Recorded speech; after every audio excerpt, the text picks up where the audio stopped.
the trail. Yeah, you watch the road. Oh my gosh, look to the left. Except for you, Kyla, don't look to the left.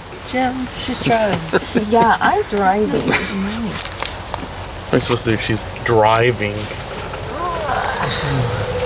I'll be honest, she's doing better than you would. Oh. That hurts, but it's accurate. Yes, that does. Howdy, it's Jimerado. This is a video I made back in September of 2018, a couple years ago now, at Mammoth Onyx Cave at Kentucky Down Under. And this is fairly close to Mammoth Cave and Bowling Green in that area, but this is a great attraction, and I need to get back there because we had a lot of fun. You get a lot for your money here. You can rent a little golf cart like we did this particular day, and you can make your niece drive you around. And this is, we're driving around Kentucky Down Under right now, but we're coming up on the cave entrance over there on the left. You kind of see that sticking out of the ground. There's a little door on the other side, and you take that into the cave.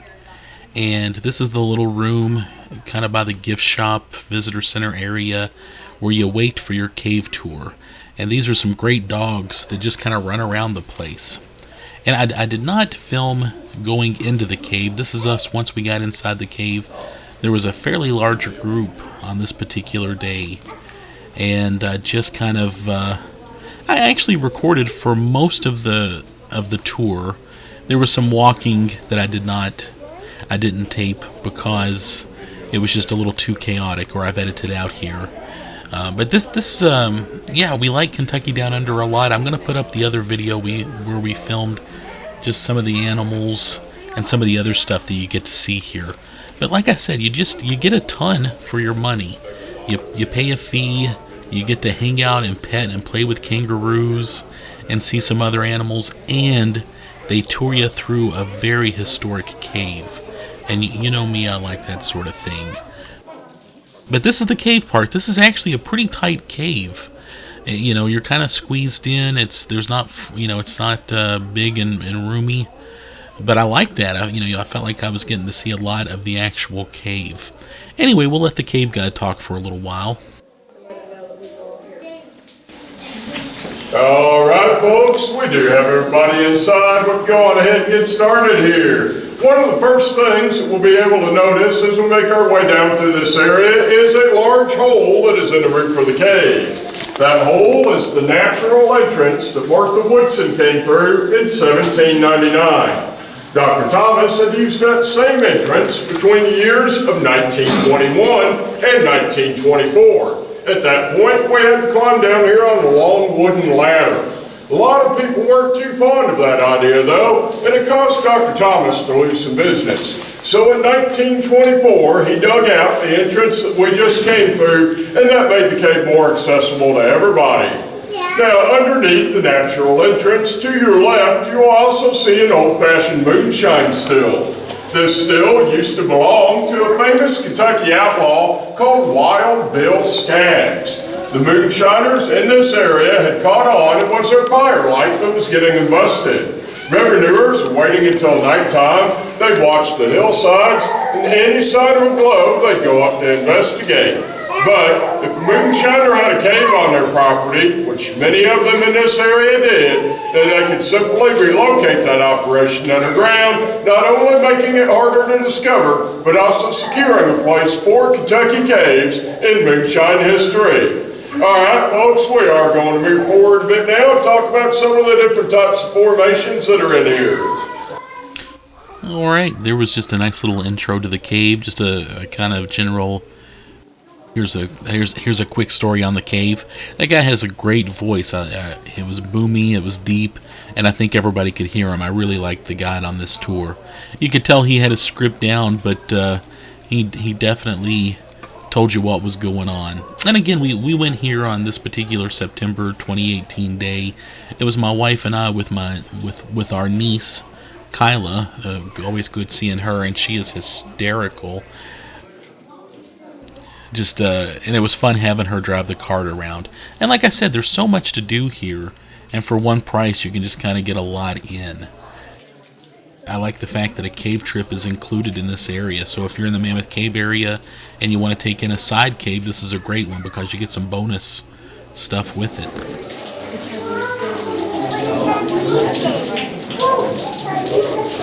Alright folks, if we take a look at the walls around us in this area, you'll notice that they're covered in something rough and bumpy.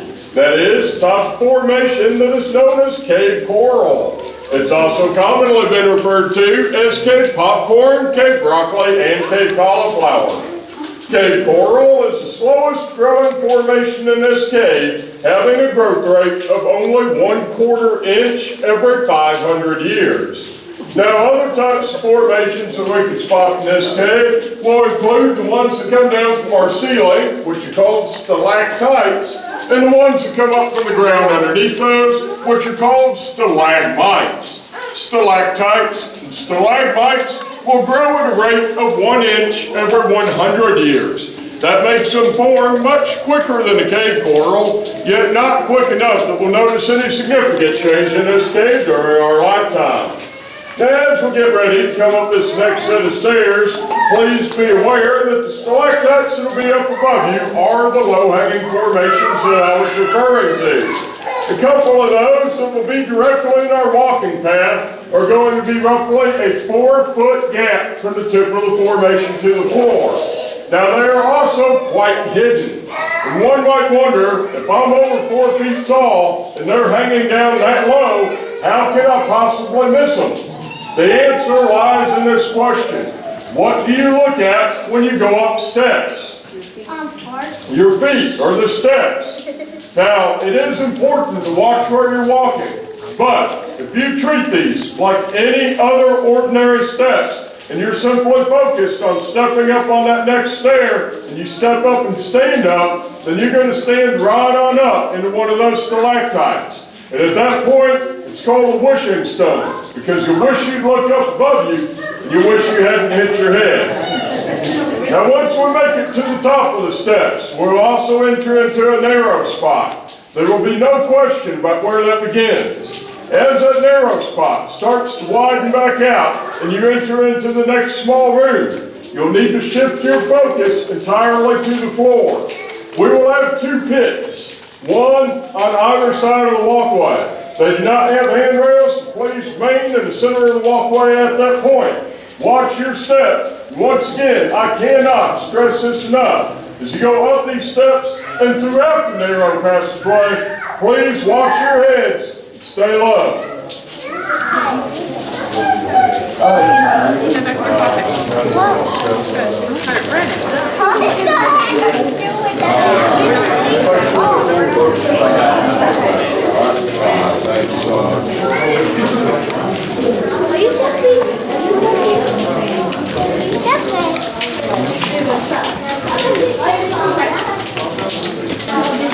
You want it in front of me? Okay, let me switch right in.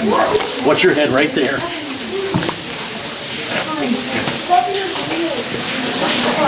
Watch your head again. Yeah.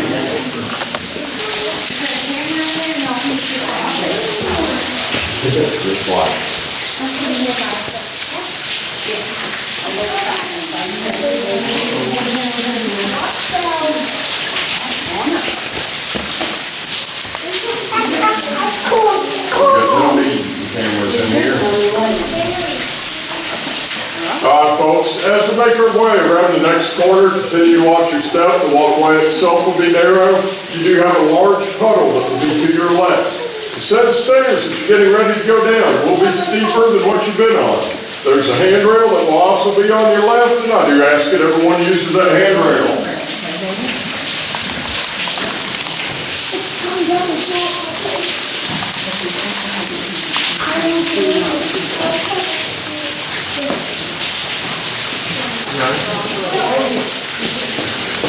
Do you want me in front of you now that we're going down? You want me in front of you now that we're going down? I think you can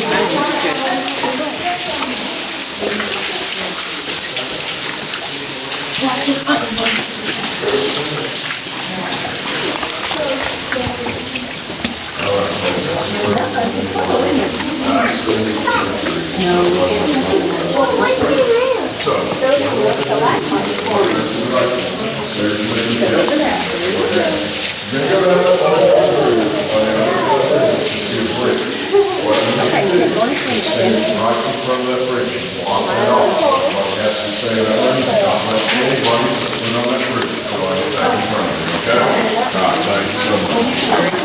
Yes, I see.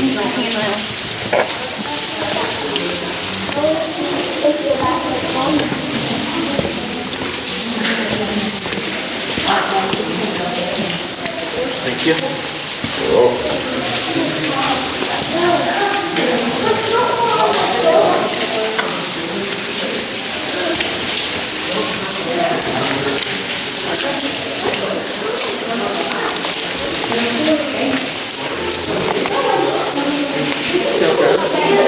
What? Yeah.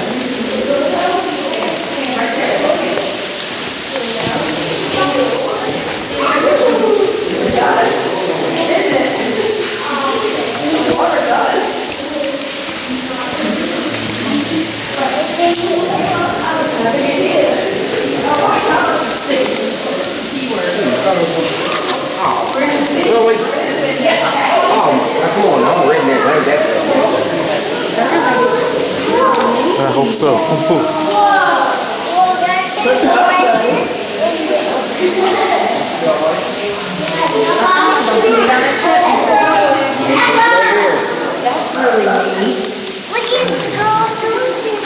I think we do. I think you're right.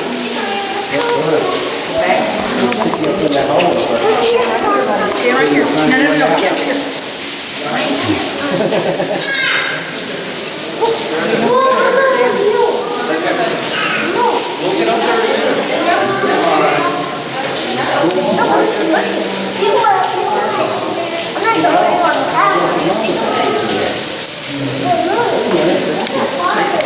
Yeah, oh, by far.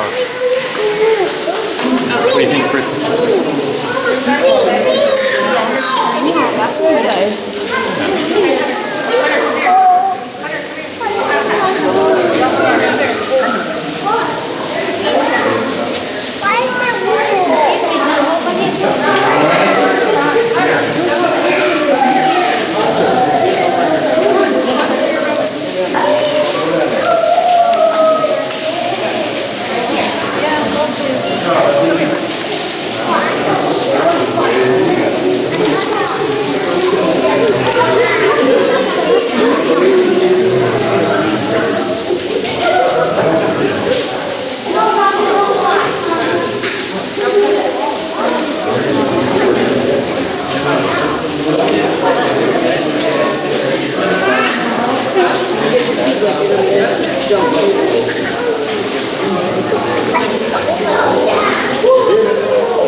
There's comments that we need some white caves or to see some water behind this.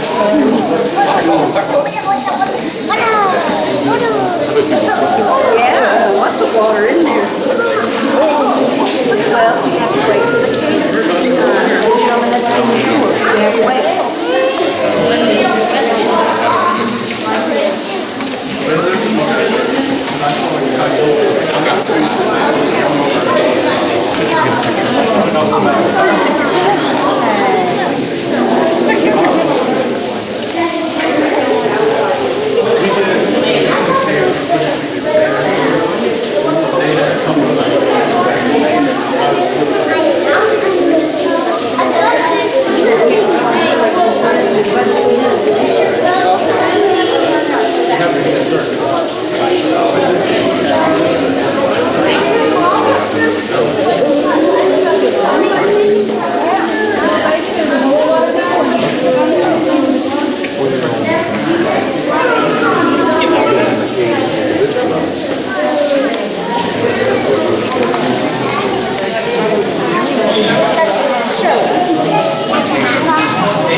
Alright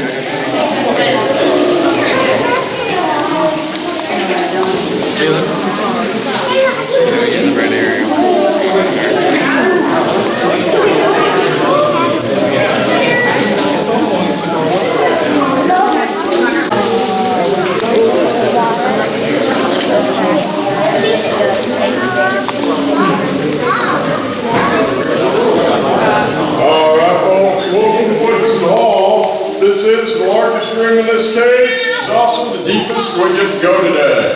We are now 125 feet beneath the surface of the ground. Does it feel like you're going down that far? Well, don't worry, it will when we go back up. Alright guys, just a little bit of cave humor. The reason it doesn't feel like you've gone down that far is because of our elevation changing here. As we're walking throughout this cave, we are only on a variance of 30 feet. However, we're also going directly through a hillside. As the hill above us has continued to go up, while we've gone down 30 feet, it has caused us to be 125 feet beneath the surface of the ground. Now, out of curiosity, how many of you folks in here have ever drank well water? Alright, where's that water come from? Underground. Now we have our cave pool up here, which is located where? Underground. So if you drink well water, would you drink the water out of that pool? Apparently so. I'm getting some mixed reactions on this one, guys. Those of you that said yes would pay dearly for it later. Here is why. When we drink well water, that water has been filtered through multiple layers of rock before reaching the aquifer that we draw it up from. That has allowed that water to be able to filter out and reduce its mineral content. The water in this pool, on the other hand, is only filtered through a few layers of rock and then entered into this large void. That has allowed this water to be able to retain its mineral content, and if one of the minerals at the time that you drink it happens to be magnesium, then it will have the same effect on you as if you had drank X-Lax. It's not going to kill you, but it might make you wish it had, alright? Now the last thing we can talk about today will be writing that will cover our walls as we go down the next passageway.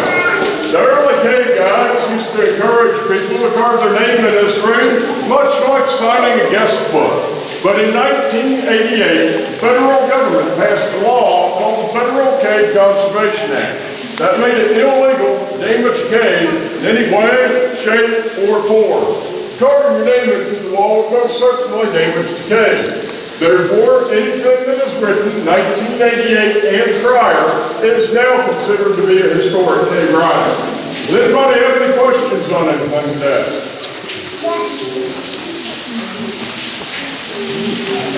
Here we go with that all awkward silence thing again, guys. Alright, then at this point, I have one last question for you. If we're the deepest that we get to go, what does that tell you about the remainder of this tour?